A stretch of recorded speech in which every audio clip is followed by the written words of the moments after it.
সকালের নরম আলোয় শহরের বুকে একটি গল্প শুরু হলো। ঠিক ৯টার ঘণ্টা বাজতেই হাইকোর্টের বিখ্যাত উকিল রিমা সেন নিজের বাড়ি থেকে স্কুটি নিয়ে অফিসের পথে রওনা দিলেন। তার গাঢ় নীল শাড়ি আর শান্ত মুখের ভাব দেখে কেউ বুঝতেই পারত না যে এই নারী শুধু একজন উকিল নন, বরং সততা ও সাহসের প্রতীক, যিনি আইনের ময়দানে অপরাজেয়। তিনি যখন ব্যস্ত বাজারের পথ পেরিয়ে যাচ্ছিলেন, তখন তার চোখ পড়ল একটি পুলিশ চৌকির দিকে। সেখানে কয়েকজন পুলিশ গাড়ি চেক করছিল। চৌকিতে উপস্থিত ছিলেন ইন্সপেক্টর রাহুল শর্মা। রিমা চৌকির কাছে পৌঁছতেই রাহুল শর্মা লাঠি দিয়ে ইশারা করে তাকে থামতে বলল। তিনি তৎক্ষণাৎ স্কুটি পাশে রেখে থামালেন। ইন্সপেক্টর রেগে গিয়ে বলল, ও ম্যাডাম, কোথায় যাচ্ছেন? হেলমেটও পরেননি, আর স্কুটি এত দ্রুত চালাচ্ছেন, এবার তো চালান ভরতেই হবে। রিমা শান্ত কণ্ঠে জবাব দিলেন, স্যার, আমি কোনো নিয়ম ভাঙিনি, আমি মাত্র ২০ কিলোমিটার গতিতে চলছিলাম। হেলমেট না পরা আমার ভুল, এটা আমি স্বীকার করছি, কিন্তু এতে এত বড় কথা নয় যে আপনি চালান কাটবেন। এটা শুনে ইন্সপেক্টর রাগে ফেটে পড়ল এবং হঠাৎ জোরে একটা চড় রিমার গালে মারল। রিমা একটু টলে গেলেন, কিন্তু নিজেকে সামলে নিলেন। রাহুল শর্মা আরও উত্তেজিত হয়ে বলল, রাস্তা কি তোমার বাপের? যখন ইচ্ছা স্কুটি নিয়ে বেরিয়ে পড়লে, হেলমেট পরনি, তার উপর আমাকেই বোঝাচ্ছ? বেশি নাটক করো না, নইলে এখনই তোমাকে ভেতরে ঢুকিয়ে দেব। তুমি আমাকে চেনো না। রিমা গভীর নিঃশ্বাস নিয়ে বললেন, স্যার, সরি, হেলমেট না পরা আমার ভুল, আমি মানছি, কিন্তু এবার থেকে আমি সবসময় হেলমেট পরব। এখন আমাকে যেতে দিন, আমার অফিসে খুব জরুরি কাজ আছে। রাহুল শর্মা আরও বেশি উদ্ধত হয়ে বলল, বেশি ভাব দেখাস না, তুমি বলছো অফিস যাচ্ছ, তোমাকে দেখে তো মনে হয় না যে তোমার কোনো উকিলের কাজ আছে। হয়তো তুমি কারো বাড়িতে ঝাড়ু মোছা করতে যাচ্ছ, আর এখানে আমাদের নাটক দেখাচ্ছ। বেশি হাওয়ায় ওড়ো না, নইলে এখনই আরও দুটো চড় মেরে তোমাকে লকআপে ঢুকিয়ে দেব, বুঝলে? তাড়াতাড়ি ৫,০০০ টাকার চালান ভরো, নইলে স্কুটিও যাবে আর তুমিও। এটা শুনে রিমা হতবাক হয়ে গেলেন। ৫,০০০ টাকা, তাও শুধু হেলমেট না পরার জন্য? তিনি বললেন, স্যার, হেলমেটের চালান মাত্র ১,০০০ টাকা, তার বেশি নয়। আপনি ৫,০০০ কিভাবে চাইতে পারেন? আইন ভাঙবেন না, আমিও আইন জানি। এটা শুনে ইন্সপেক্টর আরও ক্ষিপ্ত হয়ে উঠল। তুই আমাকে আইন শেখাবি? চুপচাপ যা বলেছি তাই কর, নইলে তোর বাঁচা মুশকিল। বাধ্য হয়ে রিমাকে ৫,০০০ টাকা দিতে হলো। তিনি সেখান থেকে চলে গেলেন, কিন্তু তার মনে শুধু একটাই কথা ঘুরছিল, এই ইন্সপেক্টর আমাকে চড় মেরেছে, অপমান করেছে এবং আইনের বিরুদ্ধে গিয়ে চালানের টাকা লুটেছে। এটাকে সাসপেন্ড করানো এখন খুব জরুরি। পরের দিন রিমা ঠিক করলেন যে তিনি ইন্সপেক্টর রাহুল শর্মার মুখোশ খুলবেন এবং তার বিরুদ্ধে কঠোর ব্যবস্থা নেবেন। তিনি ভাবলেন ইন্সপেক্টর রাহুল শর্মাকে হাতে নাতে ধরতে হবে। তাই তিনি পরিচয় গোপন রাখতে কালো বোরখা পরে বেরিয়ে পড়লেন এবং তার স্কুটিতে একটি লুকানো ক্যামেরা লাগিয়ে নিলেন। সকালের দিকে তিনি আবার সেই বাজারের দিকে গেলেন যেখানে ইন্সপেক্টর প্রতিদিন চালান কাটত। চৌকির কাছে পৌঁছতেই রাহুল শর্মা হাত তুলে তাকে থামালো। রিমা স্কুটি পাশে রাখলেন। রাহুল শর্মা তাচ্ছিল্য করে বলল, ও ম্যাডাম, এত দ্রুত কোথায় যাচ্ছেন? তুমি ট্রাফিক নিয়ম ভেঙেছ, এখন তাড়াতাড়ি ২,০০০ টাকা বের করো, চালান ভরতে হবে। রিমা শান্তভাবে বললেন, স্যার, আমি দ্রুত চালাচ্ছিলাম না, মাত্র ২০ কিলোমিটার গতিতে ছিলাম। এটা আইন ভাঙা নয়, আমি হেলমেটও পরেছি এবং আমার সব কাগজপত্র ঠিক আছে।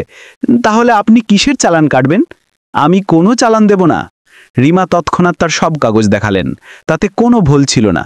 তবু ইন্সপেক্টর রেগে গিয়ে বলল, বেশি চালাকি করিস না, তাড়াতাড়ি ২,০০০ টাকা চালান ভর, নইলে জেলে চাক্কি পিষতে হবে। আমার কথা বুঝে নে।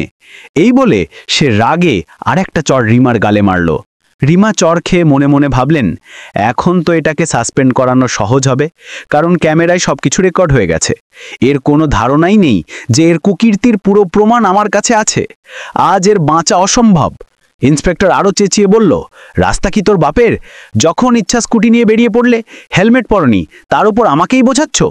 বেশি নাটক করো না, নইলে এখনই আরও দুটো চড় মেরে তোমাকে লকআপে ঢুকিয়ে দেব, বুঝলে? তাড়াতাড়ি ৫,০০০ টাকার চালান ভরো, নইলে স্কুটিও যাবে আর তুমিও। আইনের শক্তি কি? পরিস্থিতি যাতে আর খারাপ না হয়, তাই রিমা বাধ্য হয়ে ২,০০০ টাকা দিয়ে দিলেন এবং সেখান থেকে চলে গেলেন। অফিসে গিয়ে তিনি রেকর্ডিং দেখলেন, তাতে সব কিছু স্পষ্ট দেখা ও শোনা যাচ্ছিল। রিমা ঠিক করলেন, এখন আমার কাছে অকাঠ্য প্রমাণ আছে, এই ইন্সপেক্টরের মুখোশ খুলতেই হবে। তিনি সঙ্গে সঙ্গে এসপি অমিত মিশ্রের অফিসে গেলেন। পুরো রেকর্ডিং দেখালেন এবং সব ঘটনা ব্যাখ্যা করলেন। ভিডিও দেখে এসপি অমিত মিশ্র রাগে ফেটে পড়লেন। তিনি বললেন, এই ইন্সপেক্টরকে সাসপেন্ড করা খুব জরুরি। জানি না এটা এভাবে কতজন নাগরিককে লুটেছে। এটা সরাসরি অপরাধ এবং বিভাগের জন্য কলঙ্ক। কিন্তু একজন ইন্সপেক্টরকে তৎক্ষণাৎ সাসপেন্ড করা সহজ নয়, আরও কঠিন প্রমাণ দরকার। রিমা বুঝলেন লড়াই এখনও দীর্ঘ। বাড়ি গিয়ে তিনি অনেক ভাবলেন এবং একটি বড় সিদ্ধান্ত নিলেন। এবার আমি থানায় গিয়ে রিপোর্ট লেখাবো এবং সেখানে ইন্সপেক্টরের আচরণ রেকর্ড করব। পরের দিন তিনি আবার লুকানো ক্যামেরা নিয়ে থানায় গেলেন। ইন্সপেক্টর রাহুল শর্মা ডেস্কে বসেছিল। রিমা তার কাছে গিয়ে বললেন, স্যার, আমাকে রিপোর্ট লেখাতে হবে। রাহুল শর্মা মুখ তুলে দেখল। সে চিনে ফেলল যে এই সেই মহিলা যার সঙ্গে তার আগে ঝগড়া হয়েছিল। হেসে বলল, রিপোর্ট লেখাতে হবে? রিপোর্ট তো লেখা হবে, কিন্তু তার আগে 5,000 টাকা দিতে হবে, তবেই রিপোর্ট নথিভুক্ত হবে। রিমা থানার ভেতর দাঁড়িয়ে রইলেন। ইন্সপেক্টর রাহুল শর্মার এই আচরণ দেখে তিনি হতবাক হয়ে গেলেন। মনে মনে ভাবলেন, এই ইন্সপেক্টর কতটা নিচে নেমে গেছে। যদি এটাকে সাসপেন্ড না করা হয় তাহলে জানি না আর কত নিরীহ নাগরিককে এভাবে লুটবে আর ভয় দেখাবে। এখন এর আসল চেহারা আমার সামনে এসে গেছে, একে থামাতেই হবে। তিনি শান্ত কণ্ঠে বললেন, স্যার, আইনে কোথাও লেখা নেই যে রিপোর্ট লেখাতে টাকা দিতে হবে। আপনি যা চাইছেন এটা ঘুষ, এটা সরাসরি অপরাধ। এটা শুনে ইন্সপেক্টর চেয়ার থেকে উঠে দাঁড়ালো এবং গর্জন করে বলল, আচ্ছা, তুই আমাকে আইন শেখাবি? তোর এত সাহস যে আমার সামনে জিভ চালাচ্ছিস? এক্ষুনি ধাক্কা মেরে তোকে বাইরে ফেলে দেব। রিমা ধৈর্য ধরে বললেন, স্যার, আমার অধিকার আছে রিপোর্ট লেখানোর। আপনার কাজ নাগরিকদের ন্যায় বিচার দেওয়া, তাদের ভয় দেখানো নয়। আপনি যা করছেন তা আইনের বিরুদ্ধে। আমি এর বিরুদ্ধে ব্যবস্থা নেব। এটা শুনে ইন্সপেক্টর আরও ক্ষিপ্ত হয়ে গেল। সে রাগে আরেকটা জোরে চড় রিমার গালে মারল। রিমা একটু টলে গেলেন, কিন্তু নিজেকে সামলে নিলেন। এবার তিনি কোনো তর্ক করলেন না। চুপচাপ দরজার দিকে এগিয়ে গেলেন। দরজায় পৌঁছে তিনি ঘুরে দৃঢ়কণ্ঠে বললেন, আপনি যা করেছেন তা আইনি অপরাধ।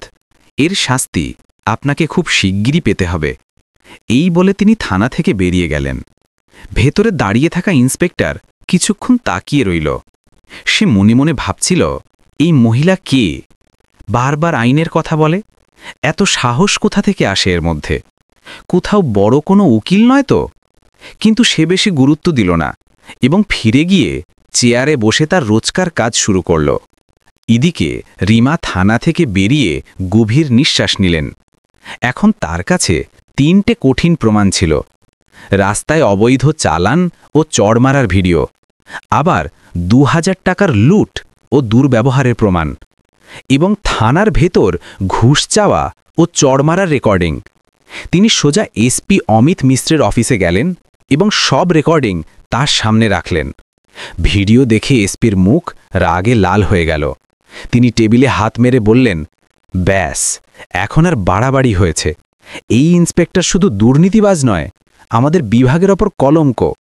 এটা নাগরিকদের সঙ্গে অপরাধ করছে।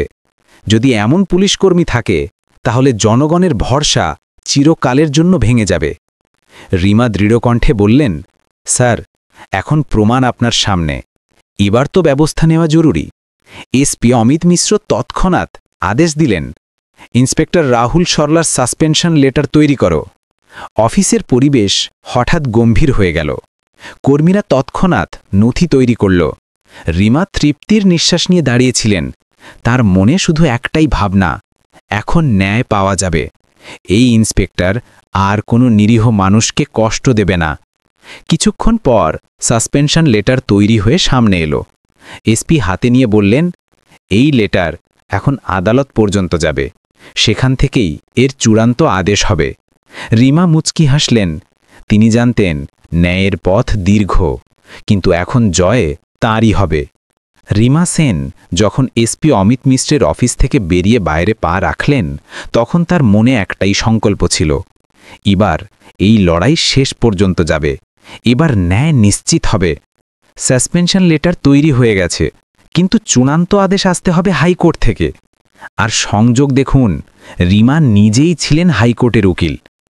2 দিন পর মামলার শুনানি হাইকোর্টে শুরু হলো।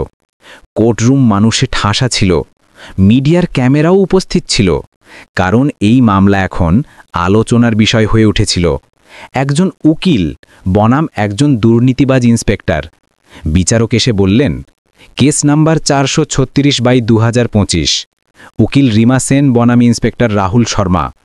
রিমা সম্মানের সঙ্গে দাঁড়িয়ে বললেন, মাই লর্ড, এই মামলা শুধু আমার সঙ্গে হওয়া দুর্ব্যবহারের নয়, এটা সেই প্রতিটি নাগরিকের মামলা যাদের পুলিশের আড়ালে দুর্নীতি ও অবিচার সহ্য করতে হচ্ছে। আমি কোর্টের সামনে কঠিন প্রমাণ পেশ করতে চাই। প্রথমে রিমা সেই ভিডিও পেশ করলেন যেখানে ইন্সপেক্টর রাস্তায় বিনা কারণে চালান কাটছিল ও চড় মারছিল। ভিডিও দেখে কোর্টরুমে নিস্তব্ধতা ছড়িয়ে পড়ল। তারপর দ্বিতীয় ভিডিও চালানো হলো, যেখানে হেলমেট পরা এবং সব কাগজ দেখানোর পরও রাহুল শর্মা 2000 টাকা আদায় করেছিল এবং আবার চড় মেরেছিল। সবশেষে তৃতীয় রেকর্ডিং শোনানো হলো, যেখানে থানার ভেতর ইন্সপেক্টর খোলাখুলি ঘুষ চেয়েছিল ও চড় মেরেছিল। ভিডিও শেষ হতেই পুরো কোর্টরুম রাবে ফেটে পড়ল। মিডিয়ার ক্যামেরা বারবার সেই ফুটেজের উপর জুম করছিল। এরপর এসপি অমিত মিশ্র সাক্ষী হিসেবে কাঠগড়ায় এলেন। তিনি বললেন, মাই লর্ড, আমি নিজে এই ভিডিও দেখেছি এবং প্রমাণ পরীক্ষা করেছি। এটা সত্য যে ইন্সপেক্টর রাহুল শর্মা তার পদের অপব্যবহার করেছে, ঘুষ চেয়েছে, মিথ্যে চালান কেটেছে এবং নাগরিকদের সঙ্গে দুর্ব্যবহার করেছে। আমার বিভাগে এমন লোকের কোনো জায়গা নেই, তাই আমি তার সাসপেনশনের সুপারিশ করেছি। এরপর কয়েকজন স্থানীয় নাগরিকও সাক্ষ্য দিতে এলো। একজন অটোচালক বলল, মাই লর্ড, এই ইন্সপেক্টর আমার কাছ থেকেও বিনা কারণে 3000 টাকা নিয়েছিল। যখন আমি প্রতিবাদ করেছিলাম তখন আমাকেও ভয় দেখিয়েছিল। একজন দোকানদার বলল, আমাদের এলাকায় এই ইন্সপেক্টর প্রতিদিন মানুষের কাছ থেকে টাকা তুলত, কেউ অভিযোগ করার সাহস জোগাড় করতে পারত না। এবার রাহুল শর্মার পালা। সে তার উকিলের সঙ্গে দাঁড়িয়ে বলল, মাই লর্ড, এটা আমার বিরুদ্ধে ষড়যন্ত্র। এই মহিলা উকিল বলে আমাকে ফাঁসানোর জন্য মিথ্যে প্রমাণ জোগাড় করেছে। পুলিশের কাজই হলো কঠোরতা দেখানো, আর আমি তাই করেছি। বিচারক গম্ভীর কণ্ঠে বললেন, আপনি কি বলতে চাইছেন যে ঘুষ চাওয়া, চড় মারা এবং নাগরিকদের গালিগালাজ করা আপনার দায়িত্বের অংশ? ইন্সপেক্টর চুপ করে গেল। সমস্ত যুক্তি এবং প্রমাণ দেখে শুনে বিচারক বললেন, কোর্টের সামনে যথেষ্ট এবং কঠিন প্রমাণ রয়েছে যে ইন্সপেক্টর রাহুল শর্মা তার পদের অপব্যবহার করেছে। সে নাগরিকদের কাছ থেকে অবৈধভাবে টাকা আদায় করেছে, ঘুষ চেয়েছে এবং প্রকাশ্যে এবং থানার ভেতর একজন মহিলা উকিলের সঙ্গে মারধর করেছে। এটা শুধু আইনের লঙ্ঘন নয়, পুলিশ বিভাগের ওপর কলঙ্ক। অতএব কোর্ট আদেশ দেয় যে ইন্সপেক্টর রাহুল শর্মাকে তাৎক্ষণিকভাবে সাসপেন্ড করা হোক। তার বিরুদ্ধে দুর্নীতি ও মারধরের ধারায় অ্যান্টি করাপশন ব্যুরো মামলা দায়ের করুক। পরবর্তী শুনানি পর্যন্ত তাকে বিচারিক হেফাজতে রাখা হোক। রায় শুনে কোর্টরুম তালিতে ফেটে পড়ল। মিডিয়াই খবর ব্রেকিং নিউজ হিসেবে ছড়িয়ে দিল, দুর্নীতিবাজ ইন্সপেক্টর রাহুল শর্মা সাসপেন্ড, হাইকোর্টের বড় আদেশ। রিমার মুখে তৃপ্তির হাসি ফুটে উঠল। তিনি জানতেন এটা শুধু তার জয় নয়, সেই হাজার হাজার নাগরিকের জয় যারা প্রতিদিন এমন দুর্নীতির শিকার হয়। কোর্ট থেকে বেরিয়ে আসার সময় একজন বৃদ্ধা তার হাত ধরে বললেন, বেটি, ভগবান তোকে সুস্থ রাখুক, তুই আমাদের জন্য ন্যায় এনে দিয়েছিস। রিমা আবেগপ্রবণ হয়ে পড়লেন। তিনি মনে মনে ঠিক করলেন, আমার লড়াই এখানেই শেষ নয়। এখন আমি প্রতিটি দুর্নীতিবাজ কর্মচারীর বিরুদ্ধে দাঁড়াবো যারা তাদের পদের অপব্যবহার করবে। এটাই একজন সত্যিকারের উকিলের ধর্ম। ইন্সপেক্টর রাহুল শর্মার সাসপেনশন শুধু একজন দুর্নীতিবাজ কর্মচারীর পরাজয় ছিল না, এটা ছিল জনগণের অধিকার ও ন্যায়ের একটা বড় জয়। আর রিমা সেন শুধু একজন উকিল থেকে গেলেন না, তিনি হয়ে উঠলেন সত্য ও ন্যায়ের প্রতীক। দোস্তরা, যদি আপনারা এই গল্প পছন্দ করে থাকেন তাহলে দয়া করে এটাকে লাইক করুন, যত বেশি সম্ভব মানুষের কাছে শেয়ার করুন এবং আমাদের চ্যানেল সাবস্ক্রাইব করতে ভুলবেন না।